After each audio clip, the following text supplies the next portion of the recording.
What's going on, everybody? It's your boy C-Zar, and we are talking about Bitcoin today. Hit that like button, you guys. Subscribe if you want to see more content like this, and let's get into it. Okay, here we are sitting at about $83,100 on this, the 17th of March. Okay, here we are.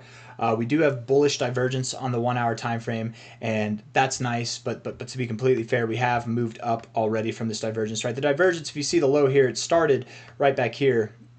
We've made the move up. This was your bullish divergence move. You don't need to go all the way up. I wonder how many novices are getting excited about this bullish divergence and acting as if it's the saving grace. I want to show you guys something, okay? Because bullish divergence, while it's nice, while it does indicate a move up, this is it. That's all it has to be. Now, could it be something larger? Sure. Could it be something that springs a bigger move overall? Absolutely. I've seen 1 hour bullish divergences that have launched prices dramatically higher than where they are now. Hold on. I'm going to mute this damn computer because if that keeps happening, I'm going to be upset. I'm going to break things. No, I don't throw things or break things. Somebody made a comment about that once. They're like, I bet he throws his mic every time it goes on mute. Let me check. Is the mic is not on mute? No, I treat my things really nice, man. I've never been a person to throw things or break things. It's not my style. I have to be very insanely upset, man. But I just don't get that way. I don't let myself get that way. Enough about me. I want to finish the thought on this 1 hour RSI. Okay, this bullish divergence here and why it might not be the saving grace. Why we probably do still go lower, and we might even go below this low. Right? I'm not confident that we go below this low, but I'm just saying it's a possibility we should entertain. Right? 74,500 to 71,000, maybe even down to 68K, 69K. That's a very possible outcome. Okay, if we look back here, we look at this RSI. Do you notice here that you have a low here and a higher low right there? You're in a downtrend. Do you notice this downtrend right here? Watch. Let me just show you. Right. So not only do you have bullish divergence, but here you also broke out of the downtrend in your RSI right here. Okay, two very bullish things. And if you look at the price right here at the line, look at this. From this low here to that low there, you had bullish divergence from this low to that low, and you went up. You moved above where the divergence formed, and then what did you do? You even broke out of your RSI's downtrend, and then you moved down. You went lower. Where did you go? Where did you go on this kind of aspect too, by the way? From a low to a high. You went all the way down to your 1886 perfectly. Literally perfect. Picture perfect. 1618 first, 1886 second, okay? If we were to do the same thing here, you know, maybe it would be more appropriate. I don't know what low to take. I guess we have to wait for this move to come out. Maybe it would be this low to this high, because I don't think it'd be this low to high, but maybe we see the 1618 to 1886 on this. Maybe we do. Low to high here. You know, we probably go down to the 1618, 1886 here, and that lines up with this overall 618 golden ratio at a prior area of support here, a prior area of support here, a prior area of resistance here, a prior area of support here. Do we have more? Let's zoom out. Let's see. Kind of in this area of support. It's kind of in this area over here, but not quite as much, right? That was that big drop. I'm just saying it's not over until the fat lady sings. And yes, I'm aware that there's a $300 million short in the market. Some guy went 40x leverage or something. I'm aware of that, right? But that doesn't mean anything to me, man. I don't care. A lot of people, there were some rude comments of people who were like, they were saying things like, are you even aware that there's a $300 million short? Are you aware that this guy is going short? I don't care, man. The fact that you care, you don't even care. You're just saying that, and you're trying to use it as if you know something in the markets, right? You need the media to tell you what to think. That's not how we operate here, man. We use the charts to tell us what we think. Show me the charts, I'll tell you the news. And right now, as funny as it is, man, as bullish of a narrative as it is, the whole crypto space came together on short or liquidate this guy, pump the price up, liquidate this guy. We just have to get to 86K. Oftentimes in moments like this where people are desperate for growth, I can only imagine the amount of longs that have gotten piled in here that might be ready to get wrecked. While yes, there is somebody that is heavily short, they have a very heavy short position, I would wonder how many people more, it might not just be one person, but a bunch of people who went long and added a total amount that is larger than this guy's short. I'm just curious. I'm not saying that we have to go lower, but wouldn't it be absolutely ironic, and not even ironic, honestly, it's kind of the expectation that if the herd is hoping for one direction, we go to the other side. I do think we go lower. I'm not confident that we go lower than here, right? I do think that we go lower than this, and the main reason why I think that we go lower is from the low to the high here is that we haven't hit the 382 yet. All right, we're still finding resistance at the 236. We had a double top even. We wicked out here. We're getting volume coming in, but we're not going anywhere, man. Where are we going? We're finding resistance at prior areas of resistance. We're probably going to go down, okay? Until we interact with the 382, we're not absolved of going lower. At least that's the statistical probability. But the bullish divergence, yeah, what about it? Man, it's already completed. You can go up higher, and you can still come down. You know what I mean? It's not anything. It's on the 1 hour time frame. It's nothing too significant. Again, I've seen these insignificant bullish divergences promote significant moves. I'm not saying it's impossible for that. If you want to invalidate the notion of going below this 382, which is at about $82,000, and likely all the way down to about 80,000 to 79.3K, if you want to avoid that, start closing some candles above 85K. Get a 4 hour candle to close above 85K, and then I'll change my mind. But for the moment, I am bullish overall, right? I am very bullish on Bitcoin, but for the moment, I guess I'm bearish that we'll go back down, right? And that was the same kind of expectation back here whenever we were below this 236. Oftentimes you do hit the 382 before you go higher, and we haven't hit it yet. This doesn't constitute. It's close enough, but it's actually not close enough, right? You actually oftentimes will, in moments like this, pull through the 382. I wouldn't be surprised at all if we went down to the golden ratio, prior areas of support and all that stuff. We could even go lower. It's completely possible, okay? So don't be discouraged if that happens. But first, it wouldn't surprise me either if we did go higher. We might go even a little bit higher, back up to 84.2K, up to the upper areas of this range, get everybody to think, we're going to liquidate the guy going short. Let's go. Everybody hop on the longs. And then that's whenever you get dumped in your face, man. That's what I would expect. So not financial advice, not a financial advisor, but if you're a leverage trader right now, I would stay the hell out of the markets. Don't, man. Just don't leverage trade. There's nothing wrong with sitting on your hands. I know that there's this perspective that people need to be in a trade 24/7, right? There's one guy that said, fishermen got to fish, chefs got to cook food, and I'm a trader, so I got to trade no matter what the circumstances are. I hear that. I hear the logic behind that, but it's really not logical if you think about it, right? Traders, sophisticated traders at least, and I'm not a sophisticated trader. I'm just an investor, man. I'm a speculator.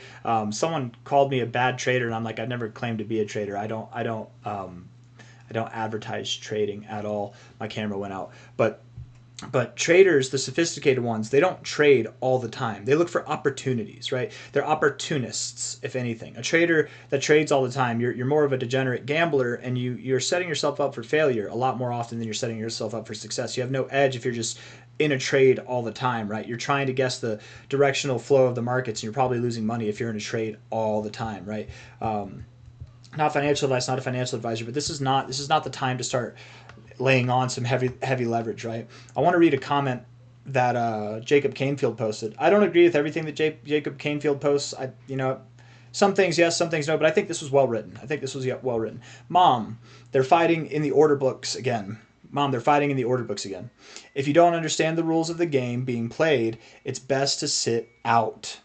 When someone, and this is why I was saying don't be in any leveraged positions, you guys. It's best to sit out. And you can be in crypto, you can be in Bitcoin, just don't be leveraged, right? Being in a spot position is fine. If we go down, we go up. You're not in jeopardy of losing your coins. But if you're leveraged, you're in absolute jeopardy. When someone opens a massive short position on chain, just think that maybe they've got a hedge open somewhere else that could benefit from that position being liquidated.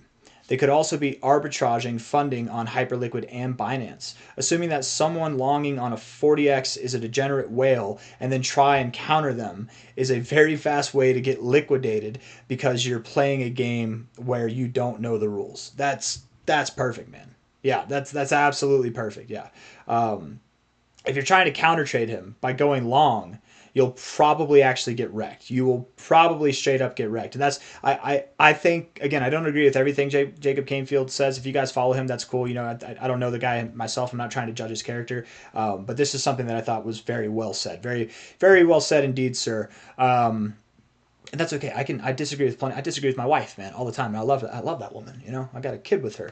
We're married. We live together, but we disagree all the time. Just because I'm saying I disagree doesn't mean I don't like you, Jacob. I don't know you, man. I don't know you enough to like you, or to not like you, to be completely fair. But all I'm trying to say here, besides that, is that anybody right now that thinks it's as simple as identifying an on-chain public transaction where somebody's short and it's like, oh, we just got to hunt this guy out. Come on, everybody. Let's join his community. You guys understand that generally when the community gets together and chooses a direction, you know what they call that, right? They call that herd mentality. And when the cows come home, they're gonna get slaughtered, man. They're gonna get slaughtered. So don't be leverage trading. I wouldn't be surprised at all if we went down. Assuming that the average degenerate in crypto is probably using a 10x or higher. You know, if we do drop down to these areas, that's going to mean a 40% loss, 30% loss for the average person. That's enough for a shakeout, but degens will hold all the way through that.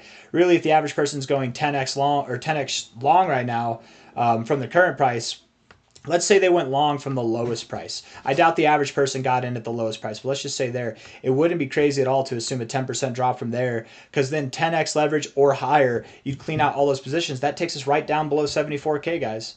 It would make a lot of sense. I don't know, man. Maybe I'm back to being bearish again. Maybe I am thinking that we go below this low.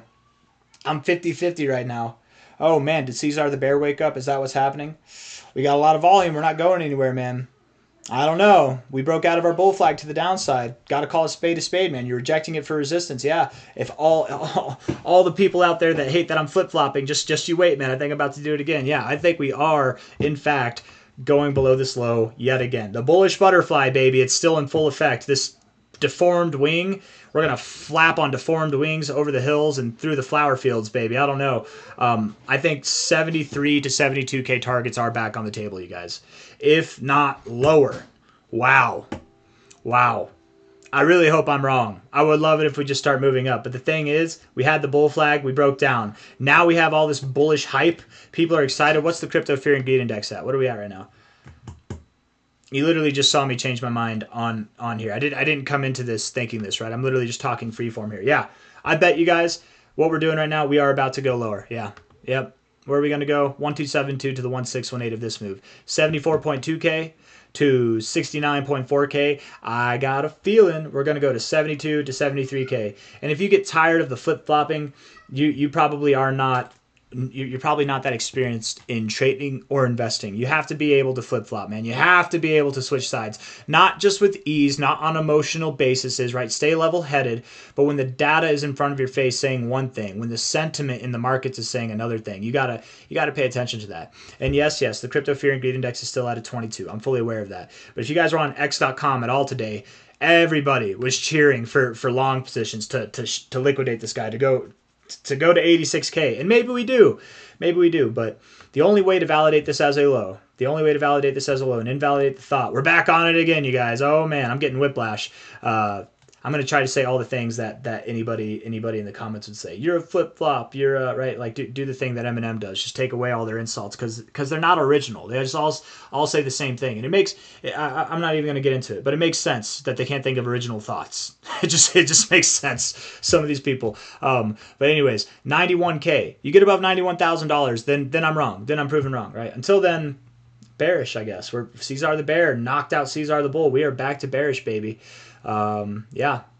And if we don't go, what would change this as well? And I can totally flip-flop back if I want to, baby. I can do that if I want to. From a low to a high, if we go down to the 382 and we come back up and we start closing 4-hour periods above the 236, I'll flip-flop back. If we close a 4-hour period above 85K, I'll flip-flop back. Absolutely. But for now, I'm bearish at least until 80,000 to 77.6K, but genuinely considering 73 to 72K again. All right. Now you guys can all celebrate, right? Here's another one they're going to say in the comments. Now that he's bearish, we can finally go up. Yep. You're really clever. You got me there. I don't know how I'm going to recover from that one. But anybody going long right now, be careful, okay? Anybody who's in a leveraged position, just please be careful, right? The shorts might have it. We'll see, man. I don't know. Anyways, hit the like button, you guys. Subscribe if you want to see more content like this. The call, very clearly, is to go down and likely even below this low. We're back on it, guys. We're back on it. Why? Because we had the chance to go higher, and we didn't. We actually even had another chance to go higher, and we didn't. We're getting volume to come in, and where are we going? Nowhere. You're going nowhere, Bitcoin. It's going nowhere. We're going down. We're going down, man. Yes. C-Zar the bear is awake. Oh, man. He's hungry for some bull meat. Not the bull excrement. Okay.